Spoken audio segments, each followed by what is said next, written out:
Η εθνική ομάδα του μπάσκετ, η επίσημη αγαπημένη όλων των Ελλήνων, είναι και πάλι εδώ. Δεν έφυγε ποτέ. Ούτε από το γήπεδο, ούτε από τις καρδιές μας. Μια διαχρονική, μια άφθαρτη σχέση. Μια ιστορία που δεν επαναλαμβάνεται, απλώς συνεχίζεται. Πέρυσι ακολουθήσαμε τα χνάρια της από το Καρπενήσι μέχρι και τη Λουμπλιάνα. Φέτος τους πήραμε και πάλι στο κατόπι, από την πρώτη συνάντηση των παικτών στις 22 Ιουλίου μέχρι και την άφιξη στη Σεβίλη. Το διπορικό μας είχε αφετηρία το ΆΚΑ, πήγαμε στο Καρπενήσι. Συνεχίστηκε η διαδρομή στο Πώς, στο Κάουνας και στην Κωνσταντινούπολη και κατέληξε στις όχθες του Γουαδαλκιβίρ, στη Σεβίλη. Μπήκαμε παντού, στήσαμε κοριούς. Θέλω καλή συγκέντρωση. Okay, πάμε. Στο γήπεδο, στο λεωφορείο, στα αποδυτήρια και καταγράψαμε εικόνες ακόμα και εκεί που οι ομάδες πάνε μόνες τους. Εχμαλωτήσαμε στιγμές. Όλες αυτές τις μικρές και τις μεγάλες στιγμές που έζησε η εθνική ομάδα προετοιμαζόμενη για το μεγάλο στόχο, το παγκόσμιο κύπελλο. Σας προσκαλούμε σε αυτό το γοητευτικό ταξίδι. Πάμε να το ζήσουμε, αλλά και να το απολαύσουμε παρέα.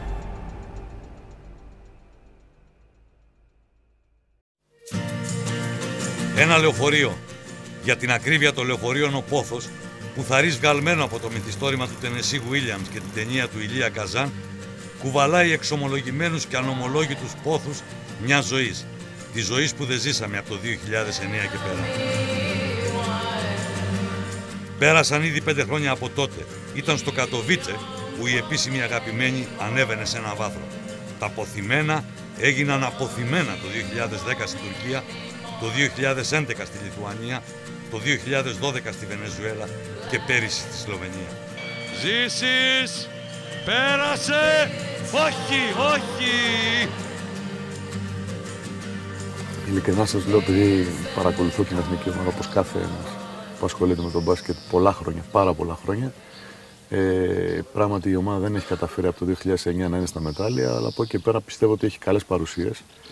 Και είναι πράγματι, έχει ακουστεί αυτό, είτε από παίκτες προπονητές, ότι δεν είναι μόνο το μετάλλιο που αποδεικνύει μια ομάδα έχει κάνει καλή δουλειά ή έχει κάνει μια πολύ καλή παρουσία σε ένα διεθνές τουρνουά. Σίγουρα το μετάλλιο αποδεικνύει ούτως ή άλλως τις επιτυχίες μιας χώρας.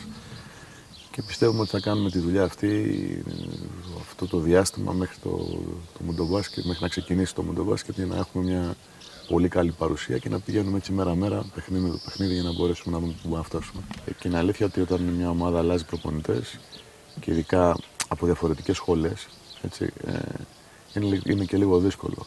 Υπάρχει ένα πλεονέκτημα ότι ο Έλληνας παίκτης είναι προσαρμόσιμος.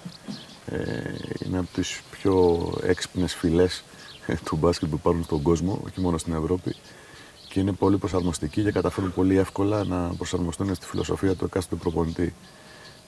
Αλλά είναι αλήθεια ότι όταν πρέπει να κουμπίσουμε αυτό το θέμα, να μιλήσουμε για το κομμάτι της εθνικής ομάδας, το καλύτερο θα ήταν να υπάρχει μια συνέχεια σε ένα στυλ που εκφράζει και μπορεί μάλλον να το εκφράσει ο Έλληνας παίκτης γενικά, σε γενικές γραμμές το λέω αυτό, για να έχει και μια συνέχεια η οποία ξέρουμε ότι έχει ένα μέλλον αυτή η ομάδα, επειδή από τις μικρότερες γενιές και αυτό που φαίνεται ότι έχει ένα πολύ λαμπρό μέλλον, ας πούμε, η εθνική άντρα.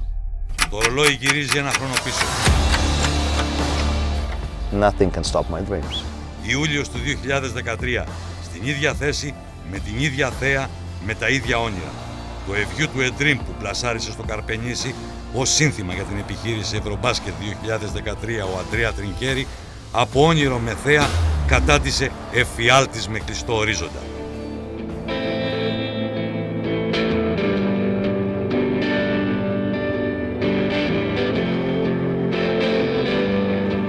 Μετά τις 3 ερήνικες στο Κόπερ με τη Σουηδία, τη Ρωσία και την Τουρκία, η εθνική δέχτηκε την προειδοποιητική βολή από την Ιταλία του Μπελινέλη. Η επιστροφή του τραυματία Σπανούλη δεν απέτρεψε την ήττα από τη Φιλανδία, που έμελε να αποδειχθεί μοιραία και καταδικαστική. Ευτυχείτε. Σου 3 πόντων, όχι. Τέλος, οι Φιλανδοί πανηγυρίζουν μια από τις μεγαλύτερες νίκες στην ιστορία τους. Η ομάδα μάζεψε τα κομμάτια της και ταξίδευσε στη Λιουμπλιάνα, όπου με λάβαρο το χαρακτήρα της ξόρκισε τους ισπανικούς δαίμονες. Η εθνική ομάδα ξορκίζει τα φαντάσματα, η εθνική νικά την Ισπανία. Αλλά κόντρα στην οικοδέσποινα Σλοβενία, οι αδελφοί Ντράγκιτς την προσγείωσαν ξανά στη σκληρή πραγματικότητα. 2 βράδια αργότερα επήλθε η νέμεση. Αυτή είναι η θεία δίκη, αυτή είναι η νέμεσης. Ο αγώνας με την Κροατία εξελίχθηκε σε μια αποστολή αυτοκτονίας μαζί και απελπισίας. Ούτως ή άλλως η πρόκριση στην οκτάδα δεν βρισκόταν στα ελληνικά, αλλά σε ξένα χέρια, και ο θλιβερός επίλογος γράφτηκε μετά από 2 παρατάσεις και σε μαρτυρικές συνέχειες. Ζήσεις για 3! Αν το σου του ζήσει θα μας ζήσει σε αυτό το μάτσι. Καλή άμυνα του Φώτση, σου του Όκιτς, ξεψυχισμένο, η μπάλα στα χέρια του Μπουρούση. Σώσαμε την παρτίδα, πάμε να την κερδίσουμε τώρα στην παράταση. Τζαμπ σούτ από τον Νίκο Ζήση. 77-74. Μπογκδάνοβιτς με το χέρι του πράγμα. Μάμα μία. 8. Ζήσης. Πέρασε. Όχι, όχι.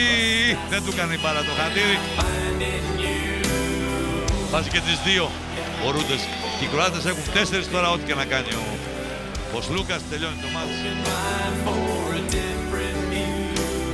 Μπάσκετ είναι, πραγματικά το πίστευα εκείνη τη στιγμή και γι' αυτό είχα πάρει την ευθύνη σε πολλές φάσεις, τελευταίο 5 λεπτό και στην παράταση. Ήταν και ο Βασίλης έξω, αν δεν κάνω λάθος, για πρώτη φορά με 5 φάουλ. Πολύ απλά είχα μια άτυχη στιγμή, αυτό το θεωρώ, και μάλιστα ήταν 2. Έκανα καλές προσπάθειες, η μία ήταν με επαφή, θα μπορούσε να σφυριχτεί φάουλ, το άλλο, αλλά δεν θα έλεγα ότι με στοιχιώνει. Ίσα-ίσα μπάσκετ είναι πολύ σημαντικό να νιώθεις και να πιστεύεις ότι μπορείς να το βάλεις, και εγώ το πίστευα, άσχετα αν δεν μπήκε. Μετά προχωράς, πιστεύω το επόμενο θα έχω την αυτοεπίθεση ώστε θα μπει. Δεν είναι κάτι το οποίο σε καμία περίπτωση με στοιχιώνει. Μπάσκετ είναι λοιπόν σοφή κουβέντα από έναν σοφό παίκτη που έχει βρεθεί και στις 2 πλευρές του φεγγαριού. 8 χρόνια πριν από το χαμένο lay-up στη Λιουμπλιάνα, ο Ζήσης υπήρξε ο ηθικός αυτουργός σε μια περιλάλητη στιγμή. Ζήσης, 7-6, ποιος, βάλ το αγόρι μου! Προσπάθησα να κάνω εκείνη την προσπάθεια. Πολύ απλά ο Ντιό, ο οποίος ακόμα τον βλέπουμε, μόλις κατάκτησε ένα δαχτυλίδι του NBA, έπαιξε μια πάρα πολύ έξυπνη άμυνα. Ουσιαστικά, επειδή είναι πολύ ψηλότερος από μένα και πιο δυνατός, μου άφησε ουσιαστικά μισό μέτρο και δεν είχα να κάνω τίποτα παρά ένα εκτός off-balance shoot που θα ήταν πολύ δύσκολο να μπει. Και άμα θυμάστε τη φάση και που τη συζητάγαμε με τον Γιάννη χθες το βράδυ στο δωμάτιο, που ήταν πολύ μικρός τότε, ο Πάρκερ έκανε ένα λάθος που πολλοί το κάνουν, ότι όταν μπαίνει κάποιος προς τα μέσα, ακόμα και γιατί εγώ δεν απείλησα τόσο πολύ το καλάθι, αλλά η weak side, δηλαδή η αδύναμη πλευρά, πάντα μπαίνει προς τα μέσα. Έμεινε ο Δημήτρης μόνος του και έβαλε πραγματικά το μεγαλύτερο καλάθι της γενιάς μας. Είναι ένα τεράστιο σουτ που πιστεύω ότι άλλαξε τη γενιά μας και την ψυχολογία όλης της ομάδας. Εγώ το σουτ το είδα από την πίσω πλευρά του ταμπλό και όταν την είδα να μπαίνει, και διαπίστωσα ότι έχουμε πάρει ήδη μετάλλιο. Δηλαδή ουσιαστικά μπαίνει και παρόλο που σίγουρα πολλοί κόσμος στην Ελλάδα θυμάται ενστικτωδώς, γυρνάμε προς τα πίσω, κοιτάμε το χρονόμετρο, γυρνάμε προς τα πίσω και έχει πάρει ο Ρικοντό την μπάλα και τον έχουμε κάνει εγώ μαζί με τον Σπανούλη σαν ένα σάντουιτς με τα χέρια ψηλά φυσικά για να μην σουτάρει καν. Είναι η στιγμή που τα περιγράφει όλα, δεν ξεχνιέται ποτέ αυτή τη στιγμή, ποτέ. Το βράδυ της 22 Σεπτεμβρίου του 2013, την ώρα που άλλοι ανέβαιναν στο βάθρο και άλλοι τσέκαραν τα εισιτήριά τους για το παγκόσμιο κύπελο της επόμενης χρονιάς, πίσω στην Ελλάδα η Εθνική προσπαθούσε να ξεπεράσει τη βαθιά κρίση και να κοιτάξει μπροστά. Απογοήτευση, στοχοποίηση, εσωστρέφεια για τη χαμένη ευκαιρία, το χαμένο χρόνο, τη χαμένη γη της επαγγελίας. Βαθιές και μεγάλες πληγές που τις προκάλεσε η αποτυχία και μακάρι να τις επουλώσει ο πανδαμάτρο χρόνος. 4,5 μήνες αργότερα στη Βαρκελόνη, μεσημέρι της 1ης Φεβρουαρίου του 2014, όλοι κρεμόμαστε από τα χείλη του Γενικού Γραμματεία της FIBA. Ο Πάτρικ Μπάουμαν ανακοινώνει τις 4 χώρες στις οποίες απονέμονται τα Wild Card για τη συμμετοχή στο παγκόσμιο κύπελο και την απευθείας πρόκριση στο Ευρωμπάσκετ του 2015. Η αγωνία φτάνει στο κατακόρυφο και λίγα δευτερόλεπτα αργότερα δίνει τη θέση της στη λύτρωση. Μπορώ να σας ενημερώσω ότι στο παγκόσμιο κύπελο θα συμμετάσχουν με αλφαβητική σειρά και όχι με σειρά προτεραιότητας και η Βραζιλία, η Φιλανδία, η Ελλάδα και η Τουρκία. Finland, Greece and Turkey. Φεύγει ένα βάρος, μια αγωνία όπως παρατήρησες, αυξάνουν τώρα οι υποχρεώσεις μας. Εν ώψη της συμμετοχής μας στο παγκόσμιο πρωτάθλημα πρέπει να είναι, ύστερα και από όλα αυτά τα οποία προηγήθησαν, πρέπει να είναι αξιοπρεπέστατοι. Νομίζω ότι είναι η στιγμή δικαίωσης μιας καλά σχεδιασμένης προσπάθειας που ξεκίνησε εδώ και 4 περίπου μήνες και που τελικά στέφθη από πλήρη επιτυχία.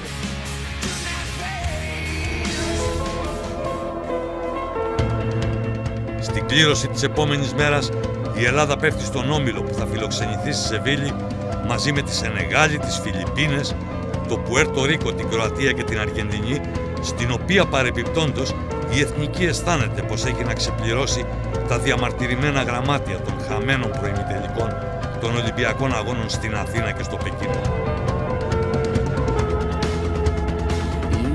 Άμα κάτσεις και σκεφτείς σε ηρεμία όλο αυτό που αντιπροσωπεύεις, ή μάλλον πολύ σωστά είπες, την ευθύνη και την πίεση που θα πρέπει να νιώθει ένας προπονητής, εάν μπεις, εγώ δεν έχω μπει και δεν θέλω να μπω στη διαδικασία να σκέφτεσαι το εύρος της όλης ιστορίας, ίσως να έχεις και πρόβλημα.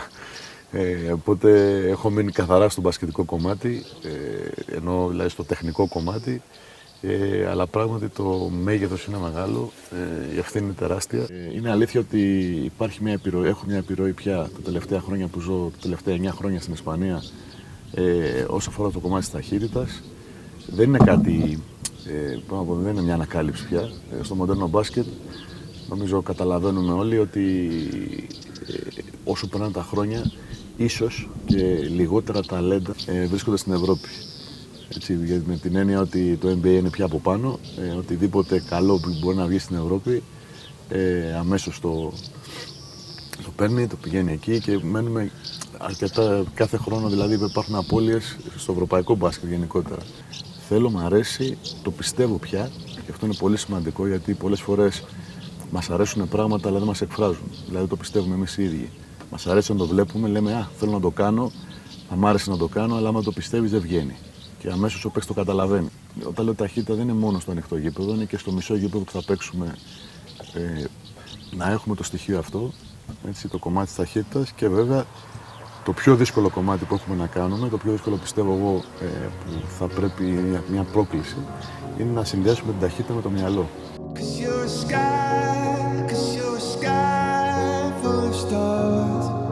Στις 13 Ιουλίου ο Κατσικάρης ανακοινώνει τους 16 εκλεκτούς του και μάλιστα αιτιολογεί και τεκμηριώνει τις επιλογές του έχοντας στο μυαλό του βασικές αρχές της ελληνικής μπασκετικής κουλτούρας. Και θέλω καλή συγκέντρωση. Okay, πάμε. Σε γενικά ο μέσος Έλληνας παίκτης είναι πειθαρχημένος. Πολύ λίγοι παίκτες είναι, πρέπει να το πω, να παίζουν μόνο με το ένστικτο ή τέλος πάντων να μην είναι coachable που λένε έτσι, που χρησιμοποιούμε και πολλές αγγλικές λέξεις. Είναι πολύ χαρακτηριστικό το ένα προπονητή ότι επιμένει και βάζει τον παίκτη σε μια διαδικασία να σκεφτεί, να προβληματιστεί. Και στο εξωτερικό βέβαια, παίκτες που παίρνουν σε μεγάλες ομάδες έχουν αυτή τη δυνατότητα, αλλά πιστεύω ότι μεγαλώνοντας, ξεκινώντας με ένα από τα πρώτα τους βήματα, ο Έλληνας παίκτης σε μεγάλη διαφορά με τους υπόλοιπους Ευρωπαίους ή τέλος πάντων, αλλά μιλήσουμε καλύτερα για την Ευρώπη σε παγκόσμιο επίπεδο, ξεκινάμε και δίνουμε πάρα πολύ μεγάλη βάση από τις μικρές ηλικίες στο κομμάτι της τακτικής, στο κομμάτι να καταλάβει τι κάνει από τις πρώτες στιγμές που πατάει στο παρκέ. Εγώ έχω πει πολλές φορές ότι αυτό ίσως είναι και λάθος, γιατί χάνεται ο αυθορμητισμός, χάνεται αυτό που έχουν κάποιες άλλες χώρες, σαν στοιχεία, δηλαδή όπως είναι η Ισπανία, ας πούμε, που ξεκινάνε κατευθείαν να παίξουν ένας εναντίον ενός, να φανταστούν πράγματα, να δημιουργήσουν από πολύ μικρή ηλικία. Και τα 16 παιδιά που είμαστε εδώ πέρα, οι 16 παίκτες που έχουμε, είναι όλοι πειθαρχημένοι, όλοι καταλαβαίνουν, έχουν κριτήριο και είναι παίκτες που μπορούν να του προπονητή. Με τι θα πρέπει να γίνουμε ομάδα. Και αυτό είναι το πιο δύσκολο κομμάτι, πιστεύω, για έναν προπονητή σε εθνικό επίπεδο. Εντάξει, συγκεκριμένα για την δική μας ομάδα έχουν γίνει κάποιες αλλαγές, έχουν ανέβει κάποια παιδιά τα οποία ή κλήθηκαν κάποια παιδιά που δεν είχαν ξανακληθεί ποτέ, κάποια νέα παιδιά που ίσως όχι ίσως, σίγουρα θα έχουν μεγαλύτερη ευθύνη από πριν. Αυτό το πάντρεμα έτσι μεταξύ έμπειρων παιχτών και νέων παιχτών, το πιο σημαντικό και θα επιμείνω και επιμένω κάθε μέρα είναι αυτό, να γίνουμε ομάδα. Να μπορέσουμε να φτάσουμε σε ένα σημείο να σκεφτόμαστε το ίδιο. Να αναπνέουμε το ίδιο, να αποφασίζουμε, αλλά να το πιστεύουμε όλοι ότι είναι αυτό που θα πρέπει να κάνουμε. Είναι αυτό που θα μας οδηγήσει στην επόμενη μέρα. Το νούμερο 1 ζητούμε, είναι μεγαλύτερη ανάγκη της εθνικής ομάδας. Είναι χαρακτήρας. Χαρακτήρας το οποίο θέλω να καταφέρω, δεν ξέρω αν θα τα καταφέρουμε, γιατί είναι ομαδική δουλειά. Και όσοι είναι εκεί, οι 12 που θα είναι μαζί με εμάς, όπως είπα πριν, να έχει ένα χαρακτήρα αυτή η ομάδα. Ό,τι και μπορεί να συμβεί, γιατί μπορεί να συμβούν χιλιάδες πράγματα μέσα στο παιχνίδι, να μην δω ποτέ κεφάλι κάτω, να μην δω ποτέ χέρια να διαμαρτύρονται σε διαιτητές, σε συμπαίχτη, ψάχνοντας δικαιολογίες. Θέλω να δω μια ομάδα που να έχει αυτό που λέω το χαρακτήρα, τέτοιο χαρακτήρα μάλλον που ό,τι και αν γίνει να τελειώσει, να ξέρουμε σε 5 λεπτά τι έχει γίνει για να πάμε στο επόμενο. Θα μου πείτε τώρα θα φτάσουν τα νοκάουτ και δεν θα έχεις αυτά τα 5 λεπτά μετά το παιχνίδι. Αλλά πιστεύω ότι αυτό που χτίζουμε μαζί με το κομμάτι το αγωνιστικό είναι αυτό. Θέλω μια σκληρή ομάδα. Δεν μου αρέσουν καθόλου οι ομάδες οι κλαψιάρικες, οι ομάδες που ψάχνουν δικαιολογίες, είτε μέσα στο παρκέ, είτε απ' έξω, είτε παραδίπλα. Να είσαι ψηλά το κεφάλι, περήφανος, και αυτό πιστεύω που είναι ο Έλληνας, που το έχει ο Έλληνας στο γονίδιό του.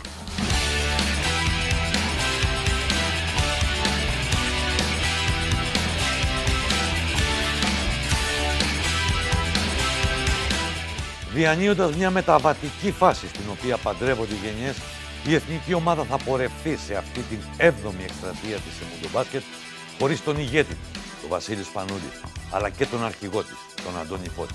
Και οι δυο τους, ωστόσο, κληροδότησαν τα δαχτυλίδια τους σε καλά χέρια, σε αυτά του Νίκου Ζήση, που ξαναγίνεται το πρωτοπαλίκαρο του παλιού μεντορά του στην ΑΕΚ. Ουσιαστικά ο Φώτης είναι ο άνθρωπος ο οποίος με είδε στην Εθνική Παιδών τον Απρίλιο του 1999 που είχαμε την ημιτελική φάση του Πανευρωπαϊκού στην Κατερίνη και από εκεί ξεκίνησαν όλα. Είναι ο άνθρωπος που εισηγήθηκε την απόκρισή μου στην ΑΕΚ και τότε ήταν προπονητής ο κύριος Σίβκοβιτς από το καλοκαίρι.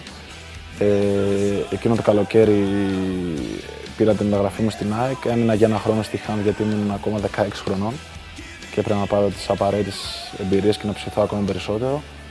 Και σίγουρα αυτό δεν το ξεχνάω. Είναι ένας άνθρωπος που και όταν πήγα στην ΑΕΚ για 3 χρόνια σαν βοηθός δουλέψαμε πάρα πολύ.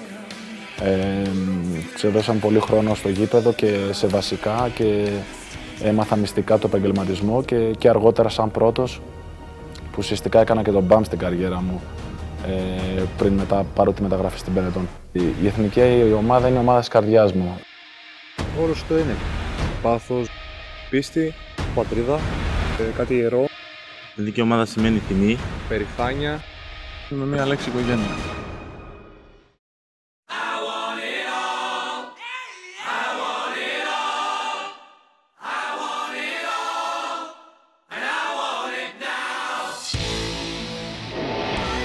Με δεδομένες τις απουσίες του Σκορτσανίτη και του Μαυροκεφαλίδη, η front line της Εθνικής αποδυναμώνεται περισσότερο όταν την τελευταία στιγμή ανακαλεί τη δέσμευσή του και αποσύρεται ο Κώστας Κουφός, στη θέση του οποίου καλείται ο Ανδρέας Γλινιαδάκης, που παίζει το ρόλο της μάνας του λόγου.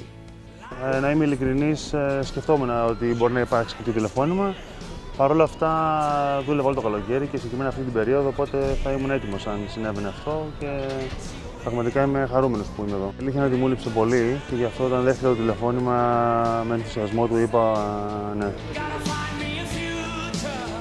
Στον αντίποδα δίνουν το παρόν οι παίκτες του Ολυμπιακού, ο οποίος σίγηρε από την πρώτη στιγμή το επίμαχο θέμα των ασφαλιστηρίων, Ωστόσο ο Γιώργος Πρίντεζης έσπευσε να βάλει με σαφήνεια τα πράγματα στη θέση τους. Δεν είμαστε δικηγόροι να ξέρουμε όλους τους νόμους και να ξέρουμε τι κρύβεται από πίσω. Ούτε ήμουν εγώ που πήγα στα γραφεία της ΕΟΚ να ελέγξω τι ισχύει, ούτε για αντίθετο. Προσωπικά, εγώ, αν με ρωτάς, είχα στο μυαλό μου πάντα ότι θα έρθω στην εθνική. Προετοιμαζόμουν γι' αυτό και ήθελα.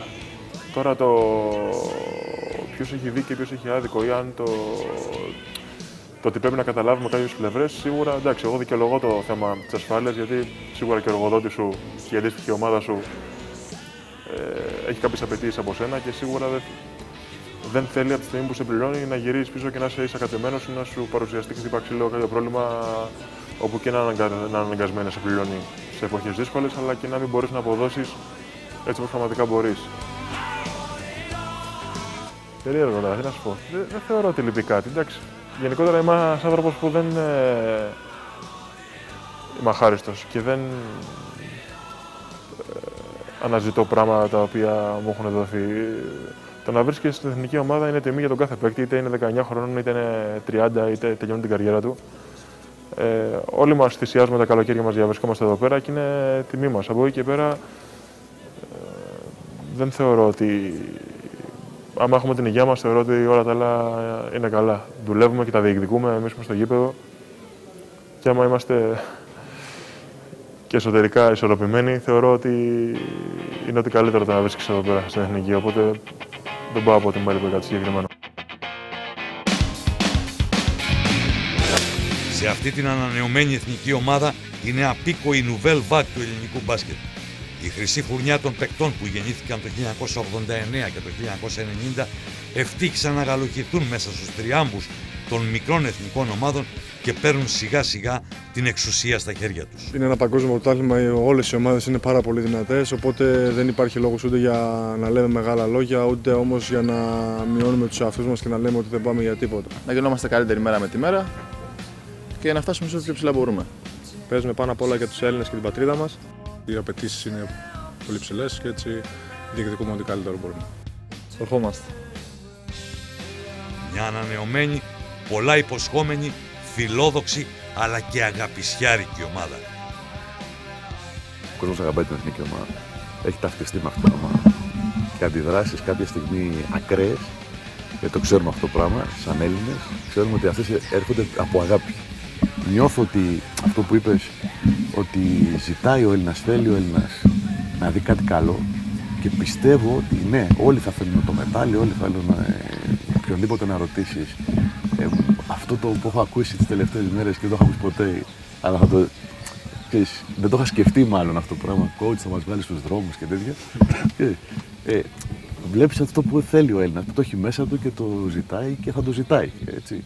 Αλλά πιστεύω ότι πράγματι θα είναι μια ομάδα η οποία πιστεύω, έτσι, γιατί είμαστε στο κομμάτι της διαδικασίας, ότι θα έχει έτσι ένα τέτοιο πρόσωπο και μια τέτοια συμπεριφορά και ένα τέτοιο χαρακτήρα που θα την αγκαλιάσει ο κόσμος.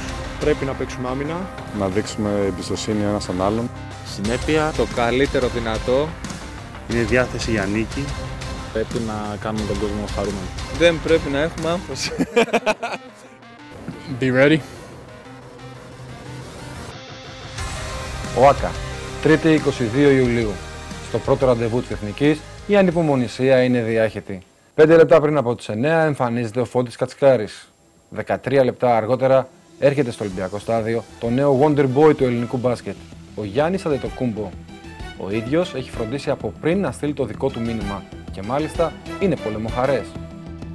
Ready for war. Έτοιμος για πόλεμο.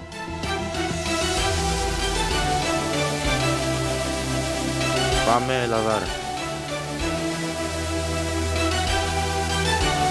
Είναι ένας πόλεμος στον οποίο ευχαρίστως θα πήγαινε μαζί του και ο παρόλα αυτά απόναπο το παγκόσμιο κύπελο Kevin Durant, όπως αυθορμήτως το είχε δηλώσει όταν αντίκρισε για πρώτη φορά τον Έλληνα forward μπροστά του στον αγώνα των Thunder με τους Bucks.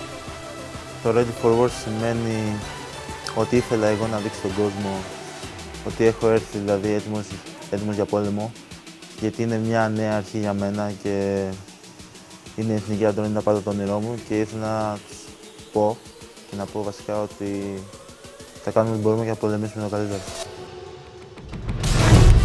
Είμαι πάρα πολύ περήφανος γιατί είναι πολύ σημαντικό να αναγνωρίζει το είδωλό σου. Και ειλικρινά για μένα κάθε παιχνίδι είναι πόλεμος, ειδικά όταν παίζει για την Εθνική Ελλάδα. Τα δικά μου όπλα είναι να παίξω όσο πιο σκληρά μπορώ, να δώσω το καλύτερο μου εαυτό και να κάνω αυτό που μου ζητούσε ο προπονητής και τα παιδιά, τα μεγαλύτερα παιδιά. Τα στοιχεία που φέρνει στην εθνική ομάδα σίγουρα είναι ενέργεια, ταχύτητα. Γιατί με ένας παίκτης μπορεί να κάνει πάρα πολλά πράγματα μέσα στο παρκέ και σίγουρα ταπεινότητα γιατί θα κάνω αυτό που μου ζητήσει σίγουρα ο προπονητής αυτό. Μοιραία, αυτά τα πολλά πράγματα που κομίζει ο Νεανίας των Bucks δημιουργούν καινούργια αγωνιστικά δεδομένα στην εθνική. Με εξητάρει η ιδέα να παίξω playmaker, είναι μια θέση η οποία έπαιζα τα 2 τελευταία χρόνια, αλλιώς στο φιλαθλητικό. Εντάξει, δεν είναι μια θέση η οποία είναι αυτό, δηλαδή νιώθω λίγο άβολα στη θέση, αλλά κάνω ό,τι μπορώ κι εγώ. Το καλό με το να παίζεις playmaker είναι να βρεις το συμπαίκτη σου, να κάνεις συμπαίκτη σου καλύτερο και αυτό που προσπαθώ να κάνω.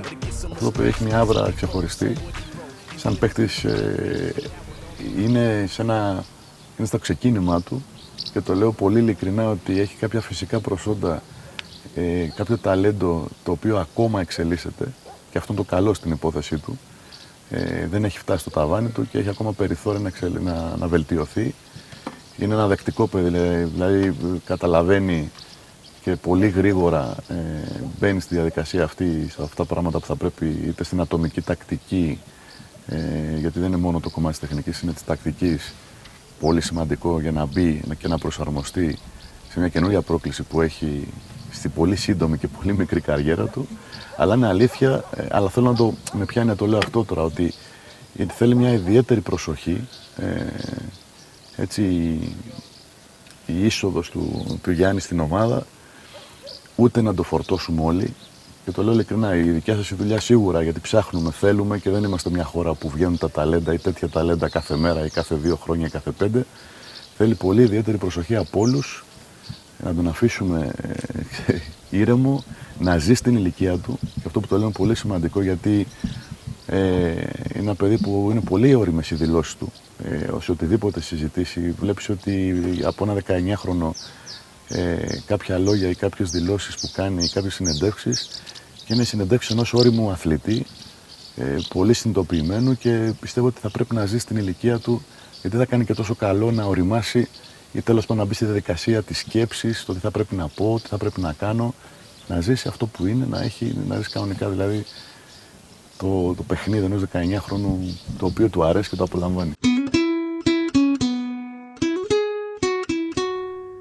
Ούτως ή άλλως η ιστορία του Γιάννη μοιάζει με ένα ονειρεμένο παραμύθι. Από το υπόγειο στα σεπόλια, από τη φτώχεια, από την πείνα και από τον φιλαθλητικό ζωγράφου, στο draft του NBA, στους Milwaukee Bucks, στο All-Star Game και στην εθνική ομάδα της Ελλάδας, με συμπαίκτες από τους οποίους πριν από 5 χρόνια τολμούσε να ζητήσει αυτόγραφα. Ναι, είχα πάρει αυτόγραφο από τον Γιάννη τον Μπουρούση, τον Νίκα Λάθη, τον Γιώργο τον Πρίντεζη και άλλα παιδιά που δεν είναι στην εθνική τώρα, τον Σοφοκλή τον Σκορτιανίτη, τον Καλαμπόκη είχα πάρει από αρκετούς, αλλά αυτοί δεν το θυμούνται, ήμουν μικρός. Σίγουρα αυτό που θέλει να δει ο Έλληνας φιλάθλος από την εθνική ομάδα είναι η προσπάθεια. Πρώτον, να δίνουμε τα πάντα για τη σημαία, την πατρίδα μας. Αυτό πιστεύω, και σίγουρα όταν την έβλεπα από την τηλεόραση στην εθνική ομάδα αντρών, αυτό με έκανε πιο δυνατό, γιατί ήθελε να είμαι εκεί και με πείσμωσε περισσότερο και ήθελα να δουλέψω περισσότερο για να είμαι κι εγώ εκεί. Είναι όνειρο κάθε παίχτη να κλείνει το μάτσο με ένα δικό του σουτ. Εντάξει, άμα κάτσει, έκατσε. Ακούει και άμα κάτσει, έκατσε. Αλλά μισό λεπτό. Αυτή είναι η αλήθεια. Εδώ και χρόνια υπάρχει ένα εθιμικό δίκαιο που απαιτεί από την εθνική ομάδα να περιμένει έναν απομηχανής θεό για το τελευταίο, για το αποφασιστικό σουτ ενός αγώνα.